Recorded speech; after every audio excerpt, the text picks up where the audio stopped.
That's HOA property now, Mr. Miller. Your deed is irrelevant. The words hung in the crisp autumn air, so absurd, so dripping with misplaced authority, that for a moment I thought I was mishearing her. She stood there, a woman whose physical presence was as overbearing as her tone, planted on my land like a noxious weed. Her name, as I would soon learn with the force of a legal sledgehammer, was Karen. She was plus-sized, wearing a garish pink tracksuit that strained at the seams, and her face was a mask of smug certainty. Behind her, the manicured lawns of the estates at Whispering Pines rolled away, a testament to conformity and control, a world away from the 10 acres of rugged wooded freedom I had just purchased. I had spent 20 years in the Marine Corps, a combat engineer who built and destroyed things in places most people only see on the news. I bought this land as my fortress of solitude, the place where I would finally build a home with my own 2 hands, a legacy for my kids. I was standing over a freshly dug test pit for my foundation, my boots caked in the rich North Carolina soil, when I found it, a heavy cast iron manhole cover, half buried under years of leaf litter, right where my living room was supposed to be. It wasn't on any survey I had. Now this woman, this self-appointed queen of the cul-de-sac, was telling me that a piece of my land, the very heart of it, didn't belong to me. My gaze dropped from her condescending face to the offensive metal circle at my feet, then back to her. "I think you're mistaken," I said, my voice dangerously calm. "I have the deed, the survey, and the title insurance. This is my property. That," I pointed with a dirt-stained finger, "is an unauthorized encroachment." Karen let out a short, barking laugh. "Oh, that's cute. You military types and your rules. This is the real world, Mr. Miller. That sewer main has been there for over a decade. It serves our entire community. It's a prescriptive easement. Look it up. Now my landscaper reported you were digging on HOA common area. We're going to have to fine you for the damage, and you are to cease all activity immediately." She held up a clipboard as if it were a scepter, a sheaf of papers rattling with self-importance. A fine for digging on my own property. The sheer, unadulterated audacity of it was breathtaking. I could feel the familiar cold fire starting in my gut, the one that had served me well in Fallujah and Helmand. It was the feeling of seeing a line crossed, a principle violated so profoundly that a response wasn't just an option, it was a duty. I looked past her at the identical beige houses with their identical manicured shrubs, and I saw not a community but a target environment. And she, in her ridiculous pink tracksuit, had just declared war. If you're watching this, I bet you've got your own story about a nightmare neighbor or an out-of-control HOA. Go ahead and hit that subscribe button and drop a comment down below telling me where you're from and what your HOA horror story is. Trust me, you're going to want to see how this one ends. I didn't argue with her further. Arguing with a zealot is like wrestling a pig in mud. You both get dirty, and the pig likes it. I just gave her a slow, deliberate nod. "I'll look into it," I said, the words tasting like ash. She took that as a victory, puffing up her chest and giving a triumphant little sniff. "See that you do," she chirped, before turning and waddling back toward her kingdom of beige, the clipboard held high. I watched her go, the cold fire in my belly now forged into a single sharp point of resolve. This wasn't about a sewer pipe anymore. This was about a bully who thought a clipboard and a title gave her dominion over other people's lives and property. She had picked a fight with the wrong man. I was a combat engineer. My job was to understand terrain, infrastructure, and leverage points, and I was about to conduct a full-spectrum analysis of Karen and her precious estates at Whispering Pines. That night, sleep was a luxury I couldn't afford. In the small 20-foot travel trailer I'd parked on the edge of my property, I turned the tiny dinette into a war room. Under the bare bulb glare of a single overhead light, I unrolled the documents that were supposed to be the bedrock of my American dream: the warranty deed, the official county survey with its metes and bounds, and the thick packet from the title insurance company. For hours I sat there, a mug of black coffee growing cold at my elbow, poring over every line, every legal description, every exclusion. My finger traced the boundaries of my 10 acres, a jagged, beautiful shape of independence carved out of the North Carolina woods. There was no mention of a sewer easement. Not a word, not a hint. The survey, certified by a licensed professional, was clean. The title report listed the standard utility easements along the road frontage hundreds of feet from where I stood with Karen, but nothing cutting through the heart of my build site. This wasn't an oversight. This was a lie. By 3 a.m., I had moved from my personal documents to the digital battlefield. My laptop was my new reconnaissance tool. I navigated the labyrinthine websites of the County Register of Deeds, the tax assessor, and the planning department. I searched for plats, permits, and records related to the estates at Whispering Pines. The development was 12 years old. I found the original master plat and my blood ran cold. The developer, a now defunct LLC called Pristine Homes, had laid out their subdivision right up to the edge of my parcel, which at the time was just an undeveloped tract owned by an elderly farmer. I cross-referenced the dates. The sewer infrastructure for the HOA was installed after the survey for my plot of land was officially recorded with the county. The developer had cheated. To save money on a longer, properly routed sewer line that would have followed the public right-of-way, they had taken a shortcut, slicing diagonally across the neighboring property, my property, assuming no one would ever notice or care. They had gambled, and for 12 years they had won. Now the HOA, and specifically Karen, had inherited that gamble and were trying to legitimize it through sheer bluster and intimidation. The prescriptive easement claim she'd thrown at me was a legal Hail Mary. To claim it, they'd have to prove their use of the land was open, notorious, and hostile for a statutory period, usually 20 years in North Carolina. They were only at 12 years. More importantly, the use was hardly open and notorious. The manhole was buried. No one could see it. They were dead in the water legally, and they either knew it and were bluffing, or they were too arrogant to have even checked. I started a new document on my laptop, titling it Operation Flush Out. I began a log, detailing my encounter with Karen, her exact words, the time, the date. I downloaded and saved every single document. The plats, my deed, their development plans. I took my high-powered flashlight and went back out into the cold night. I photographed the manhole from every angle. I used a GPS app on my phone to pinpoint its exact coordinates, cross-referencing them with my survey map. It was a clear, indisputable trespass, a physical invasion of my sovereign territory. As the first hint of dawn broke over the pines, I felt a grim satisfaction. Karen thought she was dealing with some pushover she could bully with a fine and a nasty letter. She had no idea who I was. She had no idea that I had spent a career planning operations that hinged on exploiting an enemy's weaknesses, their arrogance, their overconfidence. She thought that sewer pipe was her source of power over me. She was about to find out it was her single greatest vulnerability. The war had begun, and I had just seized the high ground. My first official salvo in this war was not a shouting match over a fence, but a precisely worded, professionally formatted letter, sent via certified mail with return receipt requested. In the military, you learn the importance of a paper trail. Every order, every report, every action is documented. It's how you maintain accountability, and when things go wrong, it's how you prove you did your job correctly. This was no different. I spent the morning drafting the letter, addressing it to the Board of Directors Estates at Whispering Pines Homeowners Association. I kept my tone neutral and factual, laying out the core of the issue with the dispassionate clarity of an after-action report.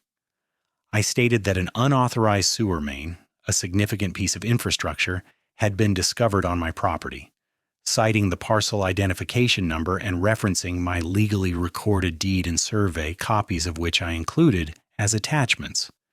I noted the exact GPS coordinates of the manhole cover. I formally stated that no easement for such a structure was recorded in the county land records and that it constituted a continuing trespass and a private nuisance. I then laid out my demands. Within 30 calendar days, the HOA was to either provide legally sufficient documentation of a valid recorded easement for the sewer line, or they were to present a comprehensive, bonded, and insured plan for its complete removal and the restoration of my property to its original condition. I ended the letter by stating that failure to comply would result in my pursuing all available legal remedies to protect my property rights, including but not limited to an action for ejectment and damages. I printed it on heavy bond paper, signed it with a firm hand, and drove to the post office. The clerk who handled the certified mail process looked at the address and then at me. HOA trouble? She asked with a knowing sigh. I just smiled. Something like that. The 30-day deadline was a strategic calculation. It was long enough to be considered reasonable in a court of law, but short enough to force their hand and prevent them from dragging their feet. I expected a call from a panicked, apologetic board member. I expected a negotiation. What I got was pure, unadulterated Karen. Exactly 12 days later, a stark white envelope appeared in my mailbox. It wasn't from the board. It was from a law firm. Barry P. Finch, attorney at law. The letterhead was cheap, so the kind you print yourself on an inkjet printer. The letter itself was a masterpiece of impotent fury and legal gibberish. Mr. Finch, who I instantly pictured as a bottom-feeding lawyer who handled slip and falls and DUIs, accused me of harassment and attempted extortion. He reiterated Karen's claim of a prescriptive easement, conveniently ignoring the fact they were 8 years short of the legal requirement. He blustered about the catastrophic public health crisis that would ensue if I tampered with the vital community infrastructure. Then came the escalation. Attached to Barry's letter was an official notice from the HOA. It was a list of fines. There was a $500 fine for unauthorized excavation, a $1,000 fine for interfering with HOA common elements on my own land, and the pièce de résistance, a $100 per day fine for the unapproved temporary structure on my property, my travel trailer. They were fining me for living on my own land while I prepared to build my home. The hypocrisy was stunning. They could illegally occupy my land with a sewer main, but I couldn't legally occupy it with a trailer. I read the letter twice, a slow, cold grin spreading across my face. This was better than I could have hoped for. This wasn't just a trespass anymore. It was a documented pattern of harassment. They were creating the very paper trail I would use to bury them. Karen, in her blind rage and with her cut-rate lawyer, had just handed me the ammunition I needed. She thought she was projecting strength, but she was revealing a fatal weakness. She reacted with emotion, not strategy. I carefully placed their letter and the attached fines into a new file folder labeled Evidence HOA Harassment. My next call wasn't to a lawyer, not yet. It was to my old Master Sergeant Gunny Davis, who had retired a few years before me and was now running a successful private investigation firm. Gunny, I said, I've got a situation here. It involves a hostile entity, entrenched positions, and a serious underestimation of my capabilities. He chuckled, the familiar gravelly sound a comfort. Sounds like a Tuesday in the sandbox, Frank. What's the target? I explained the situation with the HOA, the sewer line, Karen, and the letter from her lawyer. I need intel, Gunny. I want to know everything about this HOA's board, especially the president, Karen, financials, meeting minutes, any past lawsuits, and I want a full workup on this lawyer, Barry P. Finch. I want to know where he buys his coffee. Consider it done, Gunny said. Bullies hate the light, Frank. Let's shine a damn Klieg light on these people. Hanging up the phone, I felt the last vestiges of shock and anger drain away, replaced by the steely calm of a man with a mission. They had escalated. Now it was my turn. This was no longer just about removing a pipe. This was about dismantling an empire of petty tyranny, one legally documented step at a time. The arrival of the HOA's threatening letter was the signal to escalate my own force posture. A strategic response requires superior intelligence and overwhelming force applied at the decisive point. My living room was still a patch of dirt, but my war room was fully operational. The first order of business was to secure my own legal counsel. In the Corps, you learn that if you're going into a complex situation, you bring a subject matter expert. You don't send a grunt to do a comms guy's job. I wasn't going to hire a local lawyer like Barry P. Finch, who put his face on bus benches. I needed a heavy hitter. I called Marcus Thorne. I'd served with Marcus in my first enlistment, a sharp-witted kid from Chicago who'd used the GI Bill to go to law school and was now a partner at a big firm in Charlotte specializing in high-stakes real estate and commercial litigation. Frank Miller, he answered the phone, his voice booming with the confidence of a man who billed at $800 an hour. To what do I owe the pleasure? Don't tell me you've finally decided to sell that patch of woods and rejoin civilization. I laughed. It's better than that, Marcus. I've got an HOA trying to claim my land via eminent domain of the stupid. I spent 20 minutes laying out the entire situation. The hidden sewer main, my discovery, Karen's confrontation, the certified letters, and the ridiculous fines. I emailed him the entire Operation Flush Out file while we were on the phone. I could almost hear the gears turning in his legal mind. There was a long pause, and then he let out a low whistle. "Frank, this is beautiful," he said, and I could hear the glee in his voice. This is the kind of case I dream about. It's a perfect storm of arrogance, incompetence, and blatant disregard for the law. This Karen lady and her pet lawyer are playing checkers, and we're about to play three-dimensional chess. Marcus confirmed my initial assessment. The prescriptive easement claim was garbage. The fines were unenforceable and constituted textbook harassment. The developer was the original sinner, but the HOA had fully adopted the trespass as their own, making them liable. "Here's what we're going to do," he said, his voice shifting into command mode. "Phase 1 is evidence consolidation.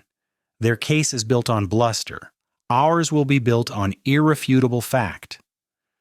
First, he instructed me to hire my own professional land surveyor, not just to confirm my boundaries, but to create a new, legally binding plat map that specifically documented the sewer line as an encroachment.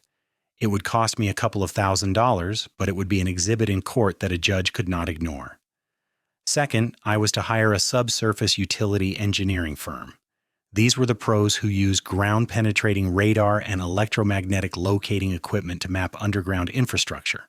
I needed a precise 3D map of that sewer line, its depth, its diameter, and its exact path across my property. "We need to show with scientific certainty exactly how much of your land they are occupying," Marcus explained. "We'll calculate the cubic footage of soil they've displaced. We'll show how it directly interferes with your planned construction." The third step was for him. He would draft a response to Barry P. Finch that would, in his words, make his cheap suit sweat. It wouldn't be a letter of negotiation, it would be a formal notice of impending litigation, a spoliation letter demanding they preserve all records, emails, and communications related to the sewer line, and a demand for them to retract the illegal fines immediately, putting them on notice for slander of title if they tried to place a lien on my property. While Marcus prepared the legal broadside, I got to work on the ground. I found a highly respected local surveyor, a grizzled old-timer named Chet, who had been mapping this county for 40 years. When I showed him my deed and the location of the manhole, he shook his head slowly. "I remember when they put that subdivision in," he said, squinting at the trees. "The developer was a slick fella from out of state, cut corners every chance he got. This doesn't surprise me one bit." Chet and his team spent 2 days on my property driving new iron stakes with bright orange caps, their transits and lasers creating a web of undeniable geometry. The resulting map was a thing of beauty. It showed my property lines with millimeter precision, and cutting right across the middle was a stark, dashed line labeled Unknown 8-inch Sanitary Sewer Line, Encroachment. Next, the utility locators arrived with their futuristic-looking gear. They walked a grid across my land, their machines beeping and whirring, The picture they painted was even more damning than I had imagined. The pipe didn't just clip a corner of my land, it made a long, lazy diagonal cut, running for nearly 350 feet, passing directly under the spot where my master bedroom and kitchen were supposed to be. It was a lazy, cost-saving shortcut of epic proportions. The final report, complete with 3D diagrams, looked like something out of a military briefing. The enemy's position was now mapped, verified, and documented beyond any shadow of a doubt. The cost for the surveys and utility mapping was close to $5,000, but I considered it an investment in justice. While I was gathering my evidence, Gunny Davis delivered his intelligence report. It was a digital dossier that read like a rap sheet. Karen, whose full name was Karen Peterson, had been HOA president for 6 years. In that time, HOA fees had increased by 40%, while the reserve fund had mysteriously dwindled. She had been the subject of more than 24 official complaints from homeowners for everything from fining a family for a child's birthday banner to demanding a disabled veteran remove a small ramp from his front porch. The lawyer, Barry P. Finch, was just as I suspected. His small practice subsisted on ambulance chasing and representing petty tyrants like Karen. He had been censured by the state bar 2 years prior for frivolous filings. This information was gold. Karen wasn't just a bully, she was a financially questionable bully. And her lawyer was a hack. The chessboard was set. My pieces were in place, and Marcus was about to make our first move. The letter from Marcus's firm landed on Barry P. Finch's desk with the subtlety of a flashbang grenade. It was delivered by a courier requiring a signature, a clear signal that this was no longer a neighborhood squabble.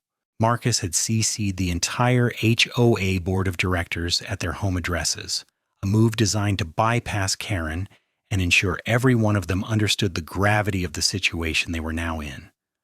The letter was 12 pages long, a dense, single-spaced document of legal devastation.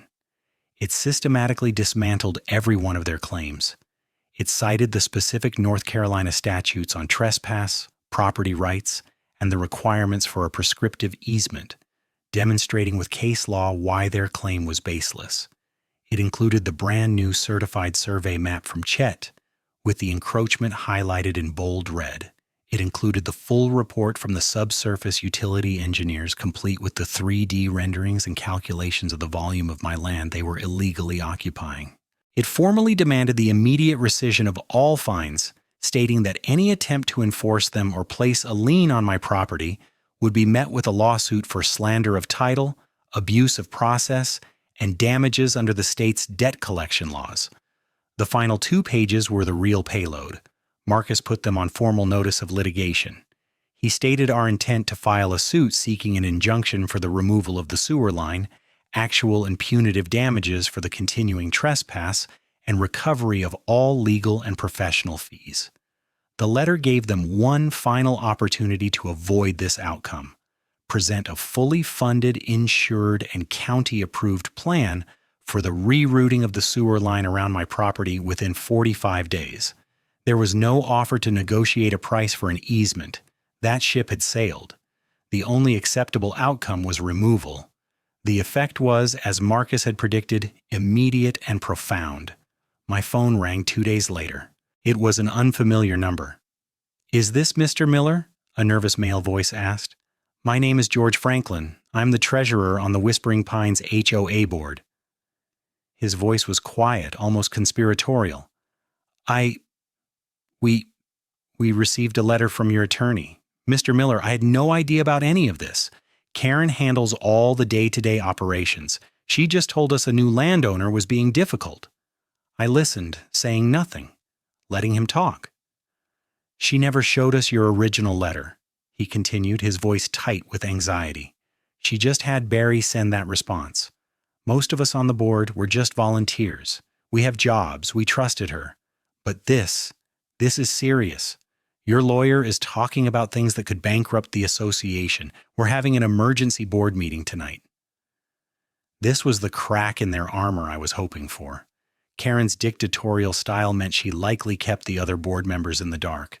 Marcus's tactic of sending the letter to their homes had shattered her information blockade. "George," I said, my voice firm but not unkind, "I'm a reasonable man. I just want what's mine to be mine. Your HOA has a multi-ton concrete and iron pipe buried 50 feet inside my property line, right where I'm permitted to build my house.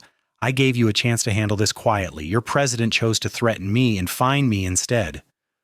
"I understand," he said quickly. "I'm truly sorry for how this was handled. Can I ask, what would it take to make this go away?" I paused. This was a critical moment. "The terms are in my lawyer's letter, George. Full removal. There is no other option." I could hear him sigh. "Okay, I'll take that back to the board tonight. Thank you for taking my call." He was the first sign of sanity from the other side. But my intel from Gunny suggested Karen's grip on the community was strong, built on a network of loyalists and the apathy of the majority. One nervous treasurer wasn't enough to win the war. The real battle would be for the hearts and minds of the residents themselves. Karen predictably reacted not with reason, but with propaganda. 3 days after the board meeting, a special edition of the Whispering Pines weekly newsletter was slipped under every resident's door. I got a copy from a new source, a young mother named Sarah who had contacted me after hearing about the legal letter from a friend on the board. She was fed up with Karen fining her for her kid's sidewalk chalk art. The newsletter was a masterpiece of fear-mongering. The front page had a picture of my wooded property with the headline, "Hostile Landowner Threatens Our Community." The article, written by Karen, painted me as a greedy, aggressive developer who had bought the neighboring land with the express purpose of extorting the community.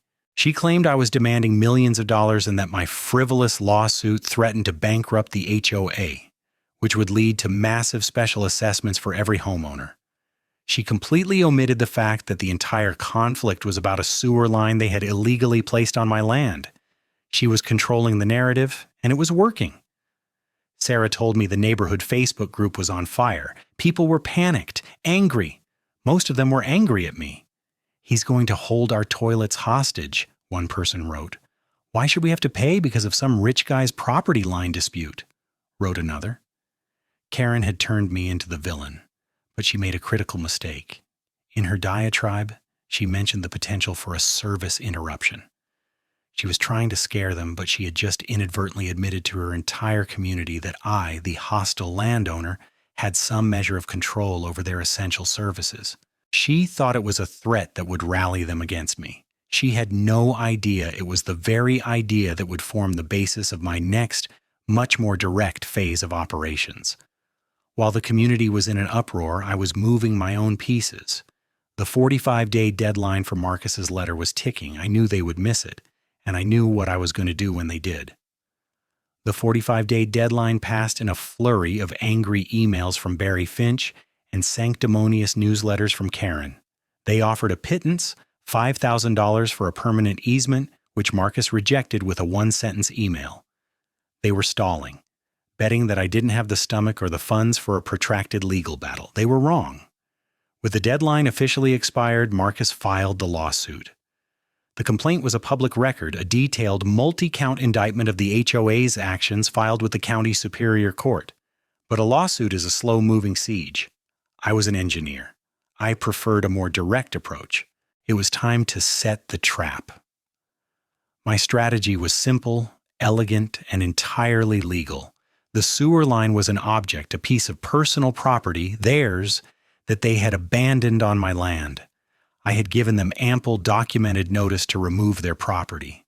They had failed to do so. Now I was going to proceed with my own lawful activities on my land, and it was not my legal responsibility to protect their abandoned property in the process. My first step was to go to the county planning and permitting office. I brought my new survey, my house plans, and a thick folder of documentation. I met with a senior permits officer, a no-nonsense woman named Darlene. I explained my situation calmly and factually. "I own this land," I began, unrolling the survey. "I have a permit to build a house here. However, the neighboring HOA has an illegal, unrecorded sewer main running directly through my foundation footprint." I showed her the utility map. I have repeatedly notified them through legal counsel to remove their infrastructure from my property. They have refused. I now intend to begin excavation for my foundation, as is my right under my existing permit. My question for you is this: what is my legal obligation to the unpermitted abandoned property of a third party that is trespassing on my land? Darlene peered over her glasses at the maps, then at my file of letters. She read Marcus's final notice. A slow smile spread across her face. "Mr. Miller," she said, leaning back in her chair, "according to these documents, you have done everything by the book. That pipe has no legal right to be there. It is not a recognized utility in our system. As far as the county is concerned, it's no different than an old car someone left on your property. You have given them notice to remove it. They have not. You can proceed with your permitted work. If their property is damaged during your legal construction activities, that is a civil matter between you and them. And it sounds like you've got a damn good case." This was the green light I needed, but I wasn't going to just start digging randomly. A combat engineer doesn't use a sledgehammer when a scalpel will do. I wasn't going to destroy the pipe, not yet. I was going to control it. My plan required a very specific piece of equipment, a 10-inch industrial-grade knife gate valve. It's a heavy-duty valve designed for slurry and wastewater systems. When open, it allows for unobstructed flow. When closed, a solid metal plate, the knife, slides down, completely sealing the pipe. It was the perfect tool. I found a supplier in an industrial park 2 towns over and bought one, along with the necessary flanges and gaskets. It cost me nearly $3,000, a hefty cast iron beast that weighed over 200 pounds. It was the most beautiful thing I had ever seen. The next day, the real work began. I rented a mini excavator, a machine I could operate with practiced ease. My inside sources, George and Sarah, had told me which days the HOA's nosy compliance officer made his rounds, so I picked a day he was scheduled to be on the other side of the subdivision. The morning was cool and overcast, perfect for heavy work. I fired up the excavator and, with the precision of a surgeon, began to dig. I didn't trench along the pipe. I excavated a single large 10 by 10 foot hole centered perfectly on the sewer line. I dug down carefully, exposing the thick, concrete-encased pipe. It was exactly where the utility locator said it would be. The surveyor, Chet, was on site at my request, taking pictures and verifying with his GPS rover that my excavation was entirely 100% within my property lines, more than 40 feet from the HOA's boundary. We documented every step. Once the pipe was exposed, the real work began. Using a diamond-bladed concrete saw, I made 2 clean cuts into the pipe, about 3 feet apart. The stench that wafted up was foul, the collective filth of 200 luxury homes. It was the smell of entitlement. Working quickly with a helper I'd hired for the day, we removed the severed section of pipe. Then, we muscled the massive knife gate valve into position, fitting it between the 2 cut ends of the sewer main. We bolted the flanges, tightened the gaskets, and sealed the connections with hydraulic cement. The entire process took 6 hours. When we were done, the HOA's sewer main was no longer a continuous pipe. It now had a master control valve installed in the middle of it, a valve that was located on my private property under my exclusive control. I stood over the open pit, looking down at my handiwork. The large red cast iron wheel on top of the valve looked like a ship's helm. It was my ship now. For the final touch, I didn't close the valve completely. That would be too obvious, too sudden. Instead, I turned the big red wheel slowly, deliberately. I closed it about 90% of the way, leaving just a tiny gap for wastewater to trickle through. It wouldn't cause an immediate catastrophic backup. It would be slow, insidious, a gurgle in the pipes, a toilet that needs a second flush, a drain that runs just a little bit sluggishly. It would be a creeping, growing problem that would build pressure not just in their pipes, but on their board of directors. The trap was set. Now I just had to wait for them to walk into it.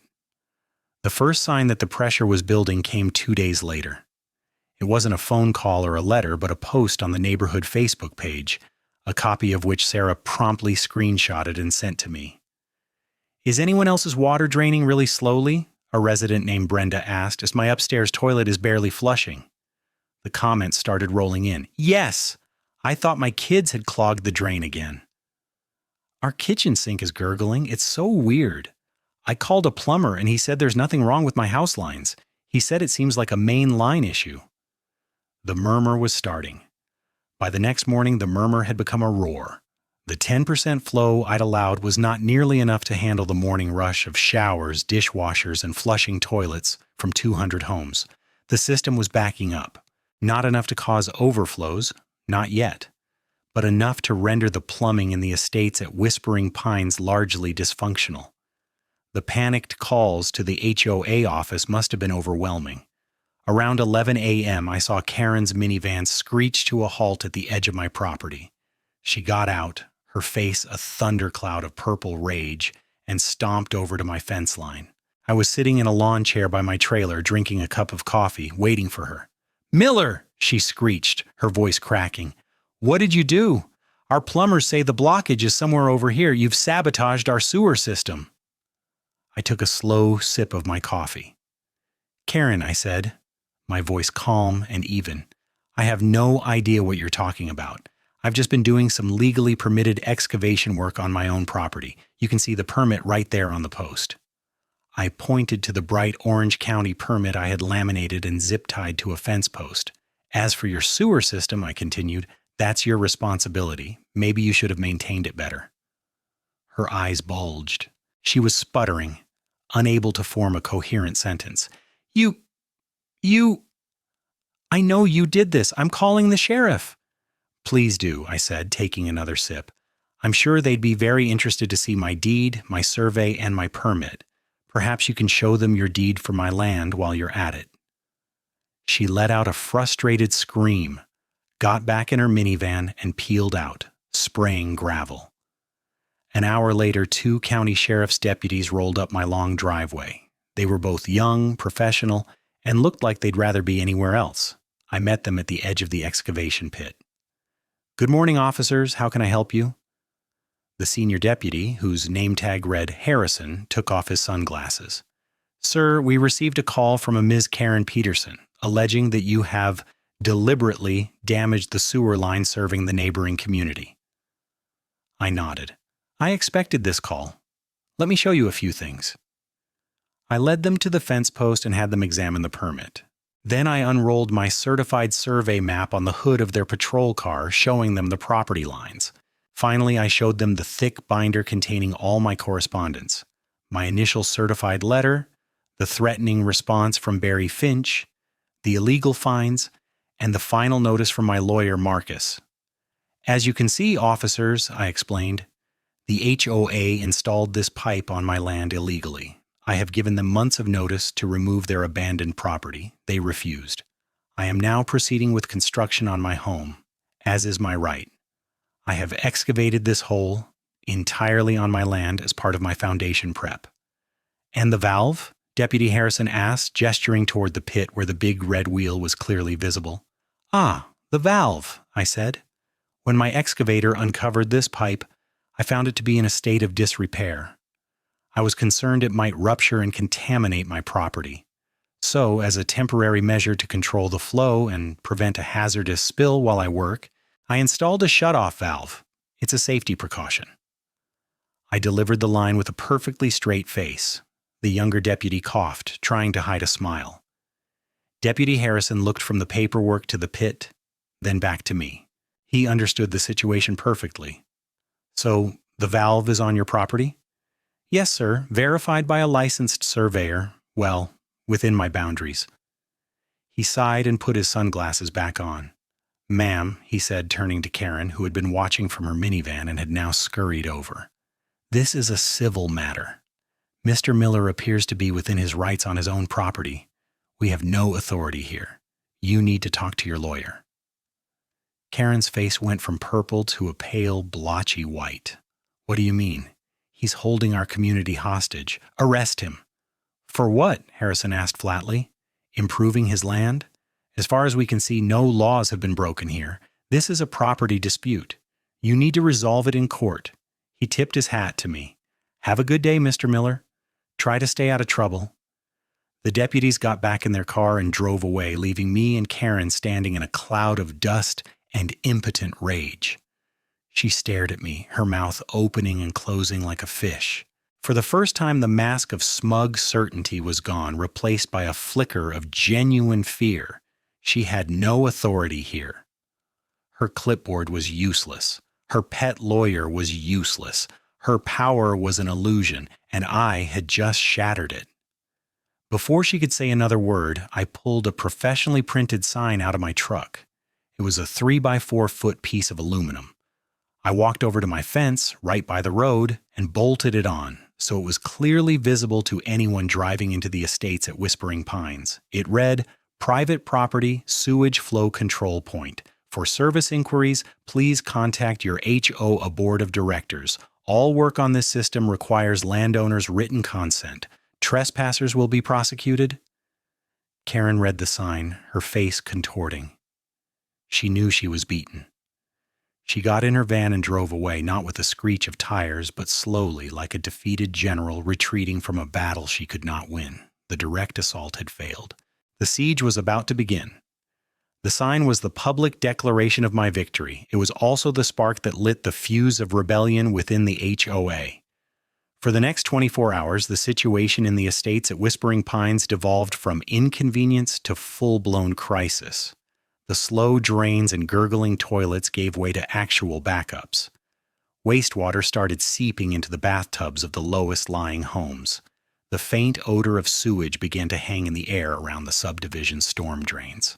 The residents, armed with the knowledge from my sign that the HOA board was their point of contact, unleashed a torrent of fury upon Karen and the other board members. Their phones rang off the hook. Their email inboxes crashed. My ally on the board, George the treasurer, called me that evening. Frank, it's a complete meltdown, he said, his voice a mixture of exhaustion and awe. People are showing up at Karen's house. She's not answering the door. The other board members are in a panic. They're all blaming her for hiding this from them. Barry Finch apparently told her that what you're doing is illegal and you'd back down. He's not answering his phone now either. Good, I said.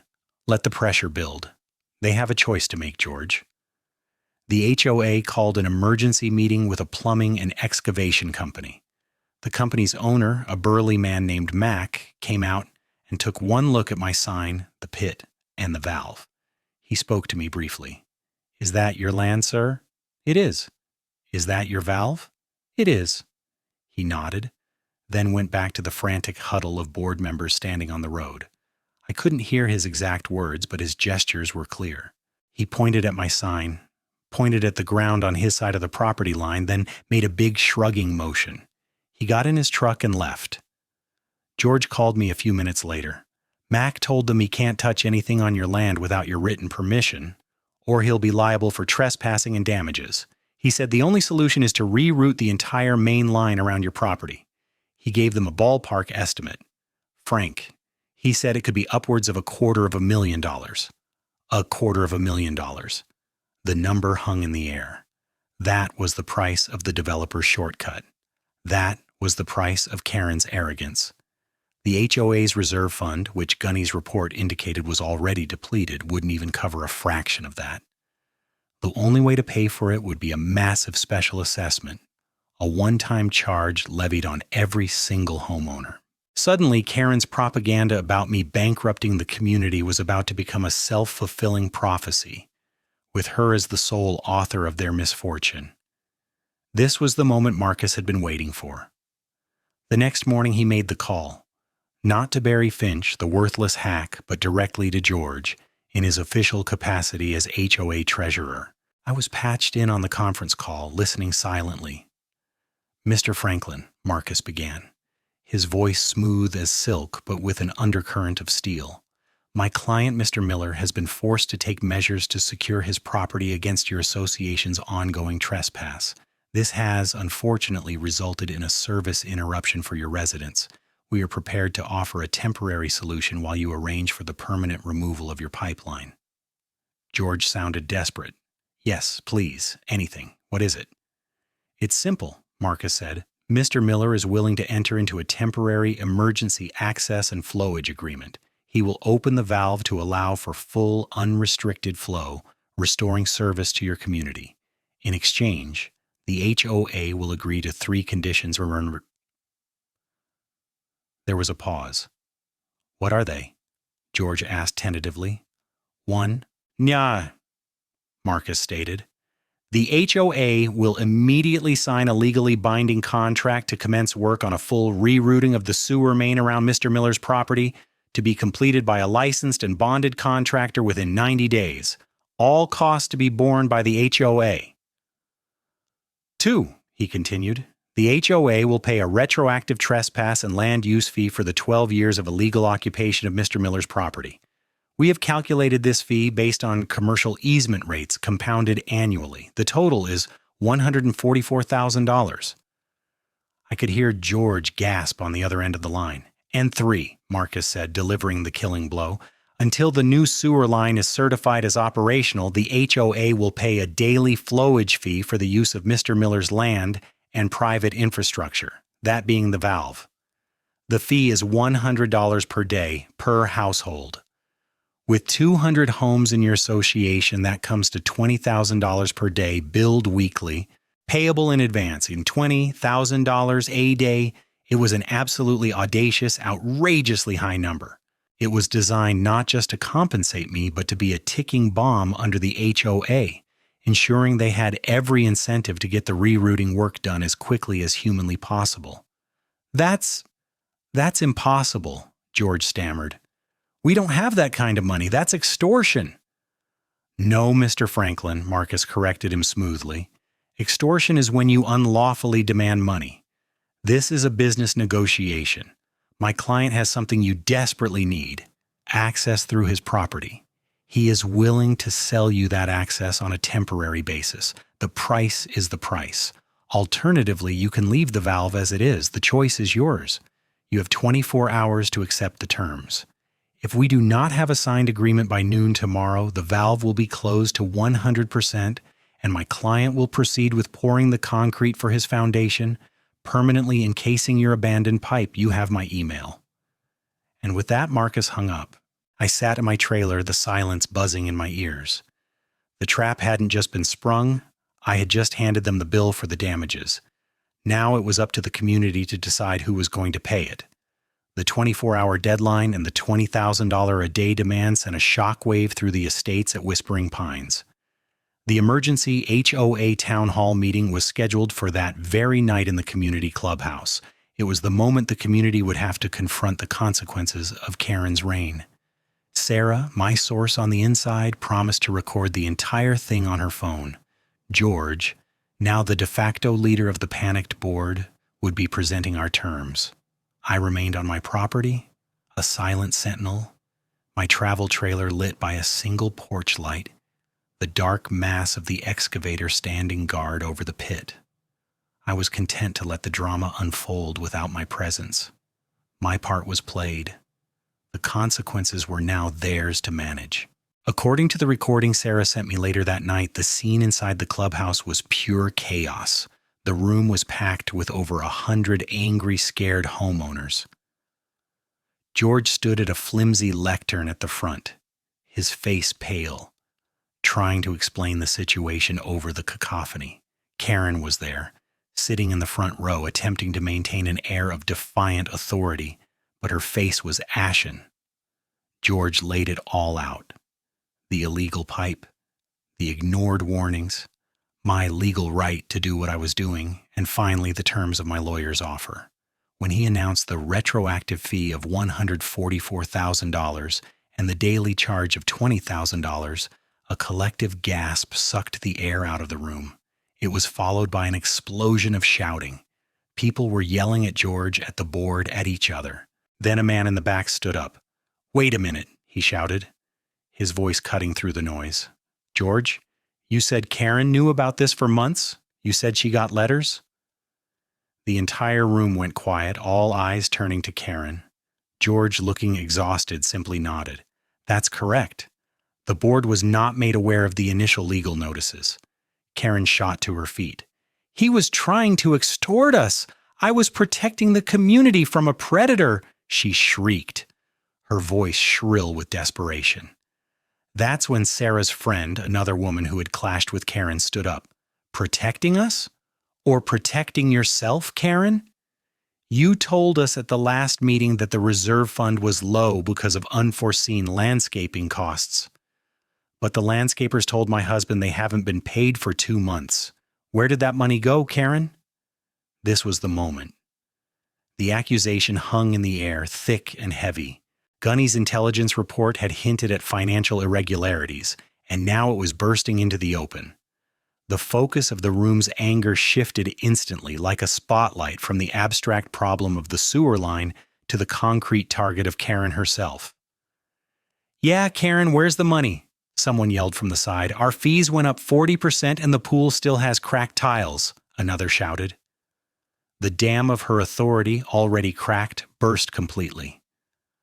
The residents swarmed her, not physically, but with a barrage of questions and accusations. They brought up every petty fine, every denied request, every instance of her abuse of power.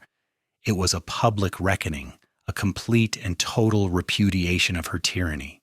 In the midst of the chaos, George held up his hands for quiet. There's another issue, he said, his voice heavy. Our lawyer, Barry Finch, has officially withdrawn as counsel. He stated the board misrepresented the facts of the case to him.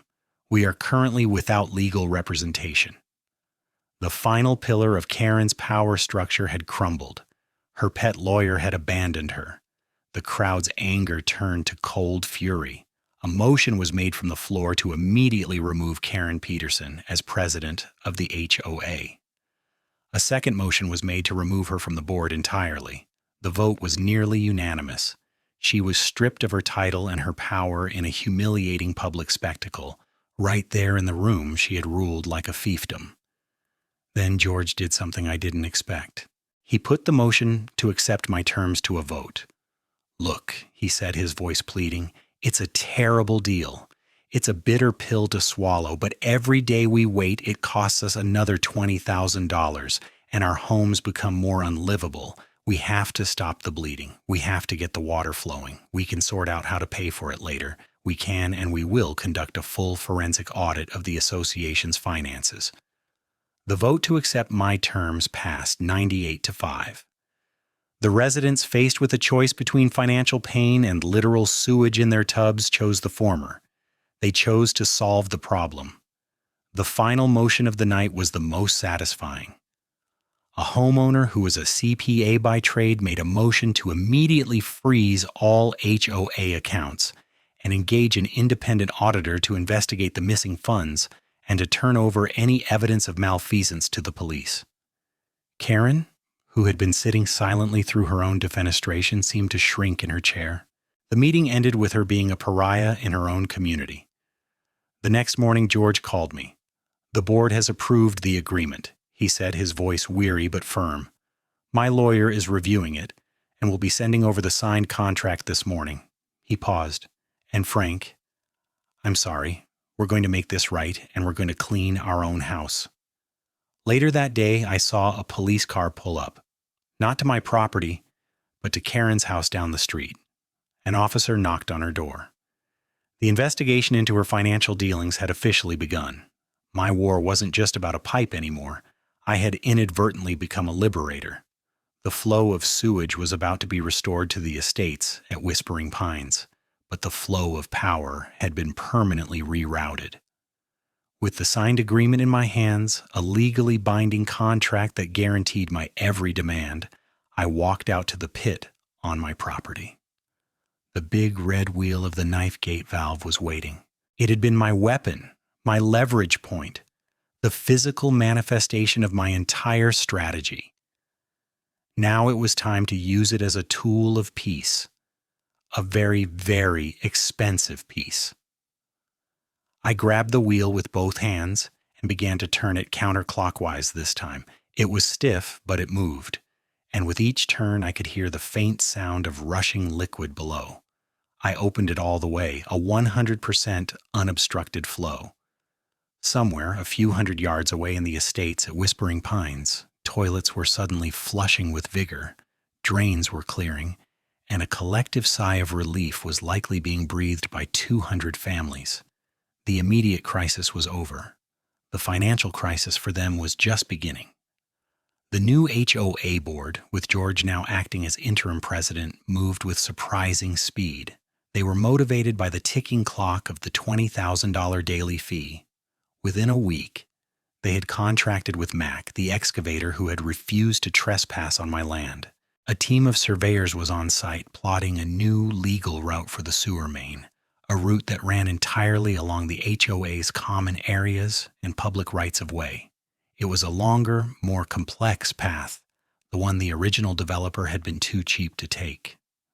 The first check to me arrived via wire transfer, $144,000 for the retroactive trespass fee, and the first weekly payment of $140,000 for 7 days of flowage.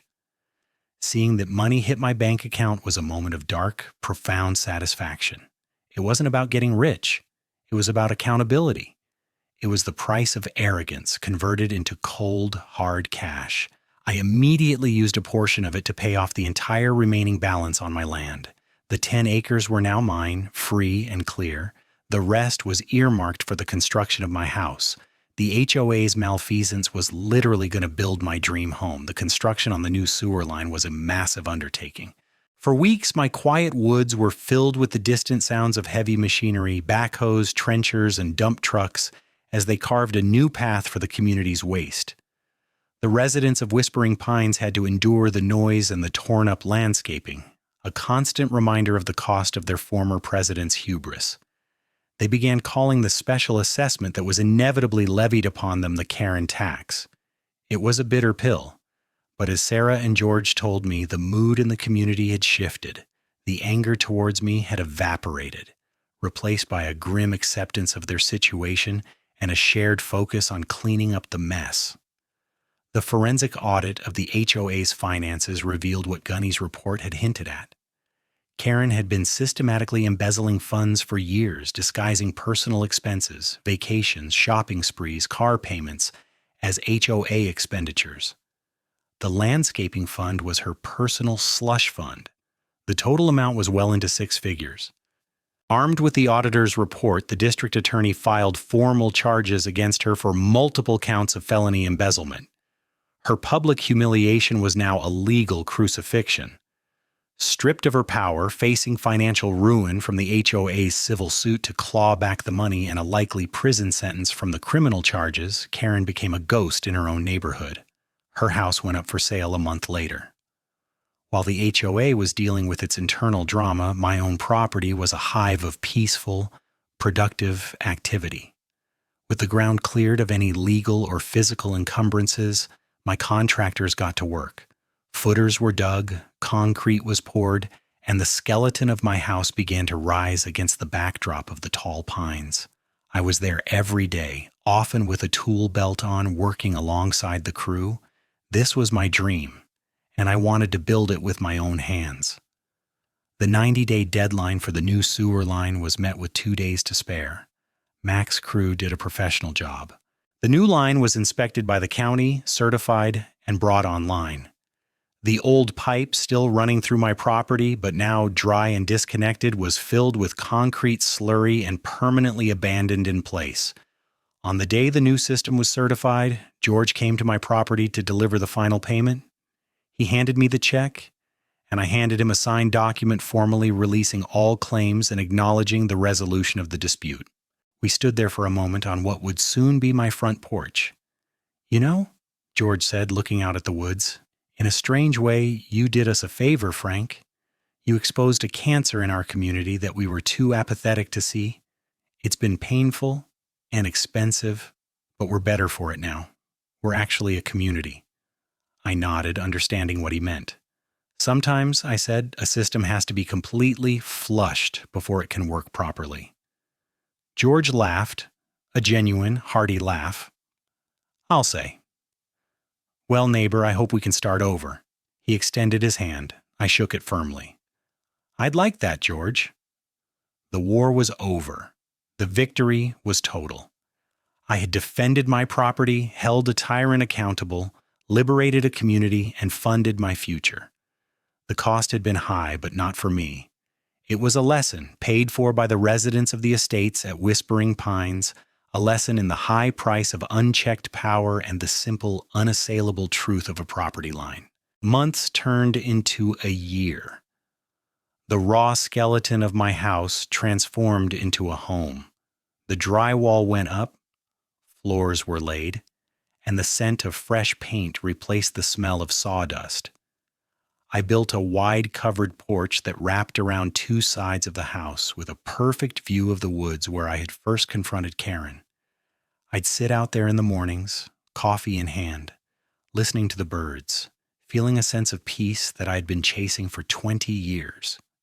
The 10 acres were truly my sanctuary now, a fortress of solitude built on a foundation of justice.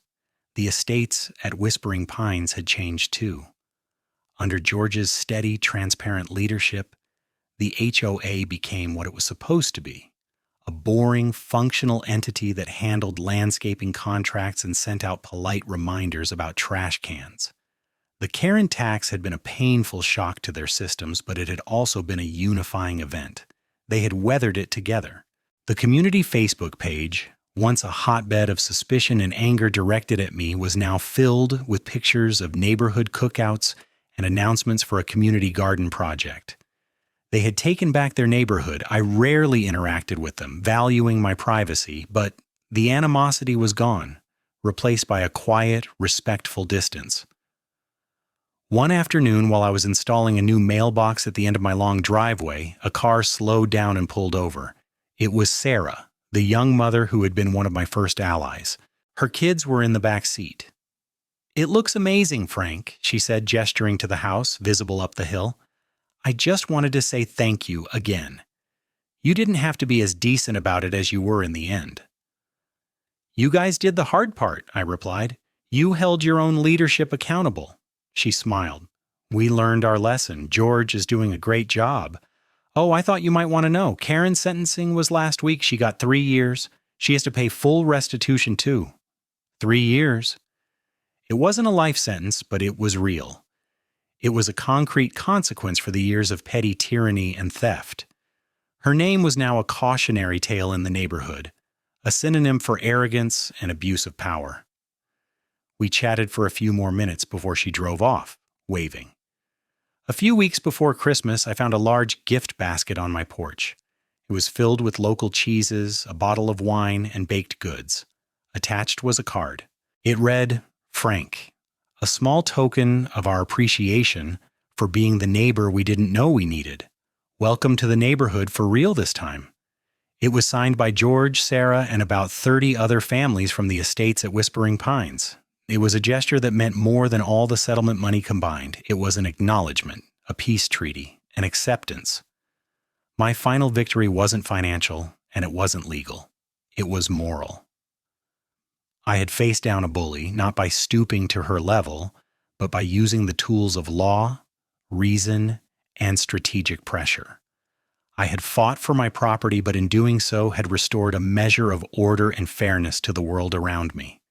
The symbolic final confrontation wasn't with Karen, but with the land itself. On a crisp, clear Saturday, I rented a small jackhammer and went to the spot where the old manhole cover was still buried, now inert and meaningless. I broke up the concrete collar and, using a crowbar and all my strength, I pried the heavy iron lid from the ground. It was a relic of a vanquished foe. I hauled it to my workshop, not as a trophy, but as raw material. Over the next few weekends, I used my forge and anvil, tools I hadn't touched in years, to heat, hammer, and reshape that symbol of oppression. I cut it apart, melted it down, and reforged it. From the iron that had once been the gateway to a community's filth, I forged a simple, elegant gate for the entrance to my driveway. It wasn't fancy, but it was strong, a permanent marker of the line between my world and the one outside. Every time I drove through it, I would be reminded that property lines are not just lines on a map. They are the physical boundaries of our liberty, and they are worth defending no matter the cost. My house was finished, my land was paid for, my gate was hung, the war was over, and the peace was better than I could have ever imagined.